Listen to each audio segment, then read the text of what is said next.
Good morning प्यारे विद्यार्थियों। हमारा जो चैप्टर चल रहा है वो चल रहा है संघीय कार्यपालिका का।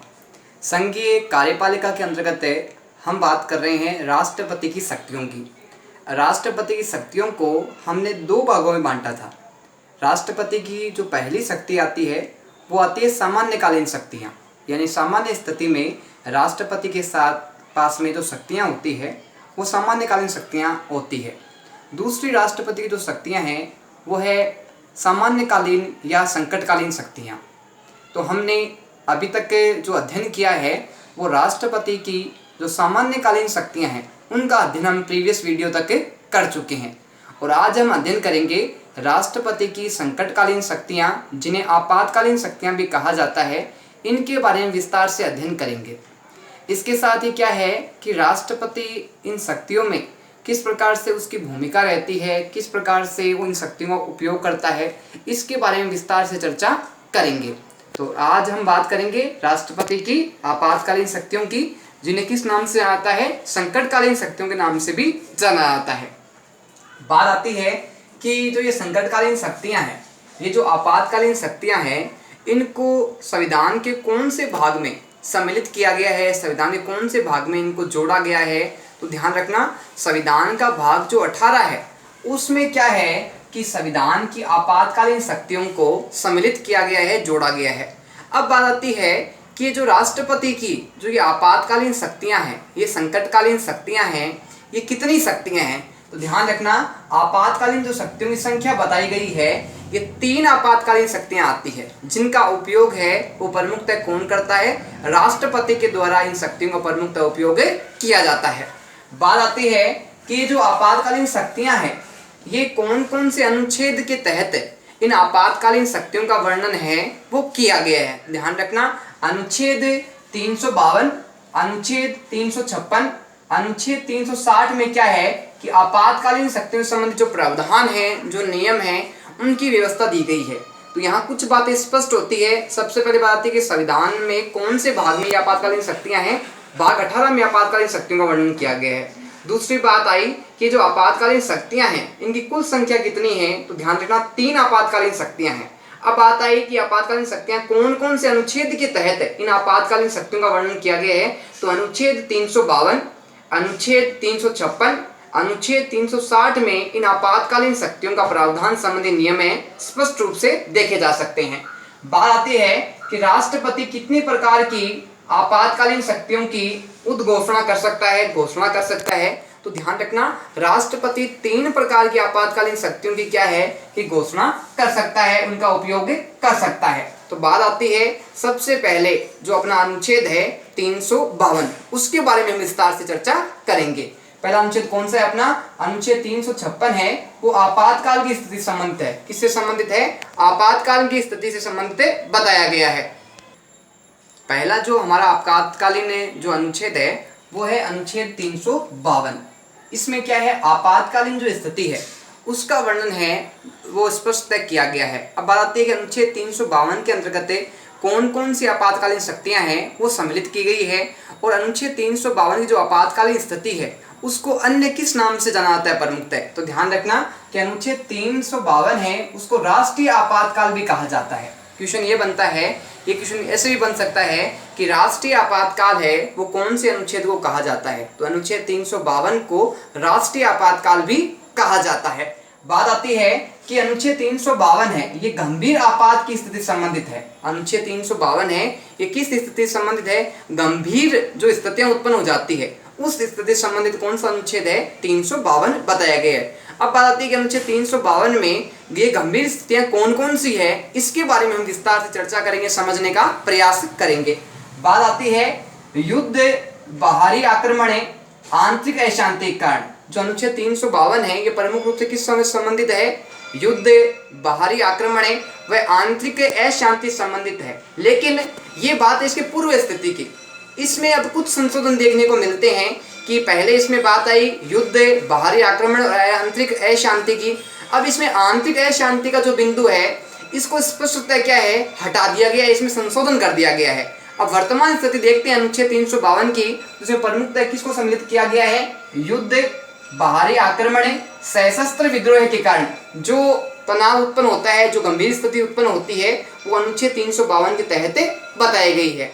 अब बात आती है आगे कि भारत या उसके राज्य क्षेत्र के किसी सुरक्षित भाग को सुरक्षा को संकट हो, यह तो भारत संपूर्ण देश को या भारत के किसी राज्य में जब गंभीर स्थिति उत्पन्न हो जाती है तो अनुच्छेद 352 है वो राष्ट्रपति के द्वारा लागू किया जा सकता है। बात आती है कि राष्ट्रपति द्वारा आपात की घोषणा। अब इस आपात की घोषणा कौन करेगा, इस गंभीर स्थिति के बारे में किस प्रकार से व्यवस्था कौन करेगा, तो ध्यान रखना अनुच्छेद 352 की जो घोषणा है वो राष्ट्रपति के द्वारा की जाएगी। और अनुच्छेद 352 किससे संबंधित है, युद्ध, बाहरी आक्रमण और सशस्त्र जो संबंध है युद्ध से, इससे प्रमुख रूप से संबंधित बताया गया है। बात आती है कि अनुच्छेद 352 है वो अब तक कितनी बार लागू हो चुका है। ध्यान रखना भारत में अनुच्छेद 352 है वो अब तक 3 बार लागू हो चुका है। कितनी बार लागू हो चुका है, 3 बार लागू हो चुका है। और तीनों बार में क्या है कि भारत को गंभीर समस्याओं का, गंभीर चुनौतियों का सामना करना पड़ा है और बहुत सारा नुकसान है देश को, सामाजिक रूप से, आर्थिक रूप से, धार्मिक रूप से, सांस्कृतिक रूप से समस्याओं का सामना करना पड़ा है। अब बात आती है कि ये 3 बार है, ये कब कब लागू हुआ है, तो इसके बारे में हम चर्चा करते हैं। बात आती है कि 1962 में भारत पर चीन के आक्रमण के समय सबसे पहले अनुच्छेद 352 है ये कब लागू किया गया था, 1962 में लागू किया गया था। कब लागू किया गया था, 1962 में। इस समय क्या हुआ था कि भारत पर किसने आक्रमण किया था, चीन ने आक्रमण कर दिया था, जिस कारण भारत में क्या है कि युद्ध की स्थिति उत्पन्न होने के कारण इसको राष्ट्रपति के द्वारा अनुच्छेद 352 को भारत में प्रथम बार लागू किया गया था। अब बात आती है कि दूसरी बार भारत में अनुच्छेद 352 है वो कब लागू किया गया था, तो ध्यान रखना 1971 में, 1971 में वापस क्या है अनुच्छेद 352 को भारत में लागू किया गया था। इस समय भारत पर जो आक्रमण किया वो चीन के द्वारा नहीं होके भारत पर आक्रमण जो किया पाकिस्तान के द्वारा आक्रमण किया गया। तो इस समय भी क्या है कि गंभीर स्थिति उत्पन्न हो गई, युद्ध की स्थिति उत्पन्न हो गई, जिस कारण राष्ट्रपति के द्वारा अनुच्छेद 352 है वो भारत में लागू किया गया।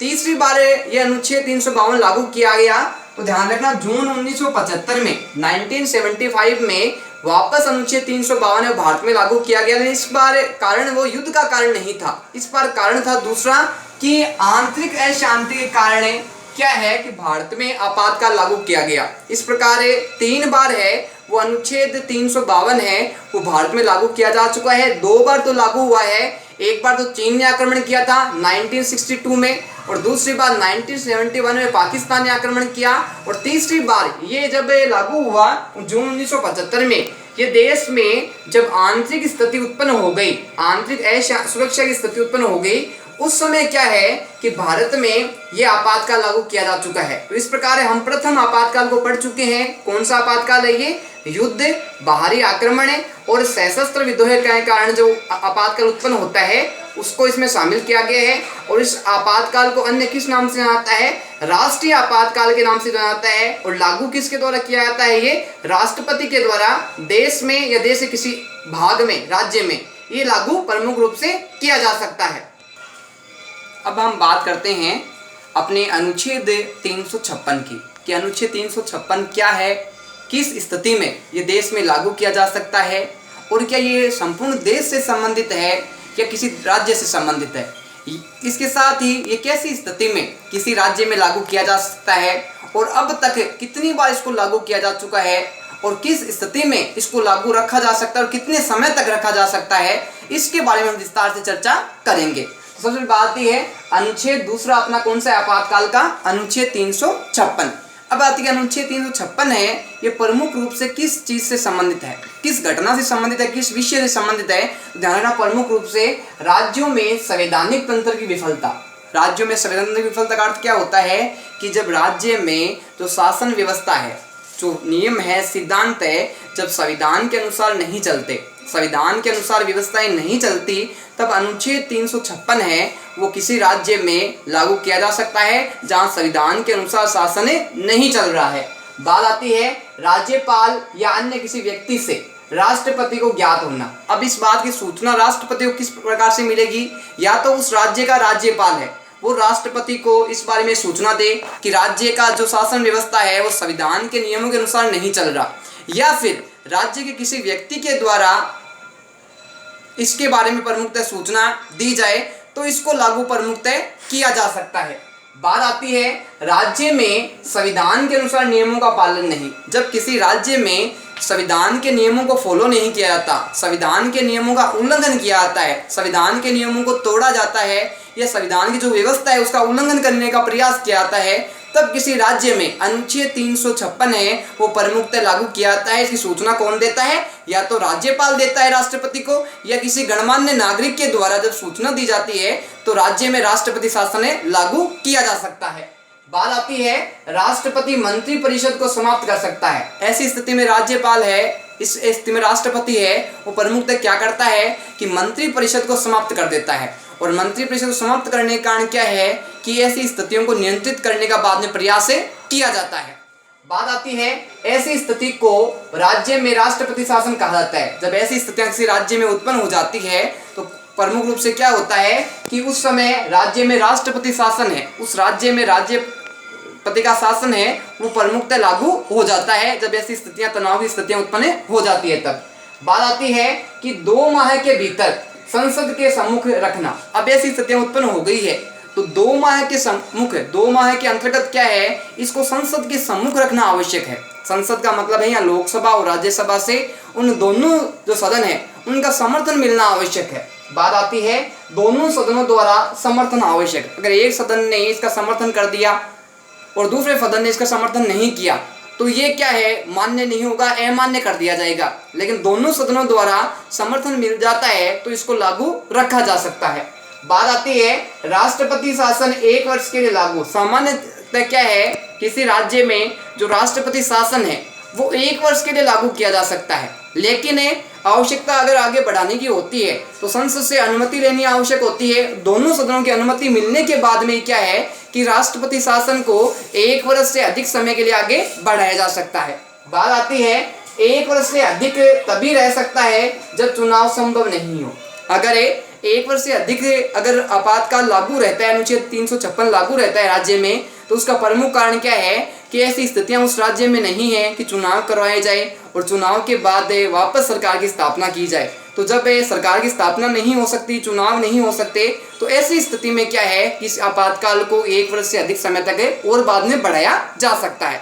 बात आती है आगे 3 वर्ष से अधिक तक राज्य में राष्ट्रपति शासन लागू नहीं। किसी भी राज्य में अधिकतम जो राष्ट्रपति शासन लागू होता है अनुच्छेद 356 के तहत, तो अधिकतम जो सीमा बताई गई है वो 3 वर्ष की बताई गई है। 3 वर्ष से अधिक किसी भी राज्य में जो राष्ट्रपति शासन है वो लागू नहीं रह सकता, लागू नहीं किया जा सकता। बात आती है राजनीतिक आधार पर 352 कई बार प्रयोग हुआ है। अब राजनीतिक आधार पर क्या है कि कई स्थानों पे हम देखते हैं कि अनुच्छेद 352 और 356 है वो कई राज्यों में प्रमुखतः लागू किया गया है। और लागू करने का कारण क्या रहा है, वहाँ की स्थितियाँ प्रमुखतः इसके अनुसार नहीं रही है। और स्थितियाँ अनुसार नहीं रहने के कारण क्या है कि कई बार कुछ राज्यों में और कई बार देश में क्या लागू किया गया है, अनुच्छेद 352 और 56 अब तक लागू किए जा चुके हैं। बात आती है वर्तमान समय में जो अनुच्छेद 356 है वो अब तक कितनी बार लागू किया जा चुका है। अपनी पाठ्य पुस्तक के अनुसार तो क्या है कि अनुच्छेद 356 है वो अब तक 100 बार लागू किया जा चुका है। अपनी पाठ्य पुस्तक के अनुसार कितनी बार लागू किया जा चुका है, 100 बार है वो अनुच्छेद 356 अब तक लागू किया जा चुका है। लेकिन वर्तमान स्थिति को देखें हम तो ध्यान रखना कि अनुच्छेद 356 है वो 126 से अधिक बार क्या है कि राज्यों में लागू किया जा चुका है। अब बात हम आगे करते हैं कि राजस्थान में जो राष्ट्रपति शासन है वो अब तक कितनी बार लागू किया जा चुका है। तो ध्यान रखना राजस्थान में राष्ट्रपति शासन अब तक कितनी बार लागू किया जा चुका है, 4 बार है वो राष्ट्रपति शासन है राजस्थान राज्य यानी हमारे राज्य में लागू किया जा चुका है। अब बात आती है 4 बार है, अब तक कब कब लागू किया गया है राष्ट्रपति शासन को राजस्थान में। तो ध्यान रखना कि पहली बार लागू किया गया था ये 13 मार्च 1967 में। कब लागू किया गया था, 13 मार्च 1967 में पहली बार राजस्थान में अनुच्छेद 356 है वो लागू किया गया था। दूसरी बार इसको लागू किया गया 29 अप्रैल 1977 में। कब लागू किया गया, 29 अप्रैल 1977 में इसको दूसरी बार लागू किया गया। और तीसरी बार इसको 16 फरवरी 1980 में। कब लागू किया गया, 16 फरवरी 1980 में तीसरी बार अनुच्छेद 356 है वो राजस्थान में लागू किया गया, और चौथी बार इसको लागू किया गया 15 दिसंबर 1992 में क्या है कि राष्ट्रपति शासन लागू किया गया अनुच्छेद 356 के तहत। इस प्रकार राजस्थान में 4 बार है वो राष्ट्रपति शासन लगाया जा चुका है। और अब तक अगर अपन देश की बात करें कि अपने देश में कितनी बार लग चुका है, तो 126 से अधिक बार है वो अनुच्छेद 356 को राज्यों में लागू किया जा चुका है।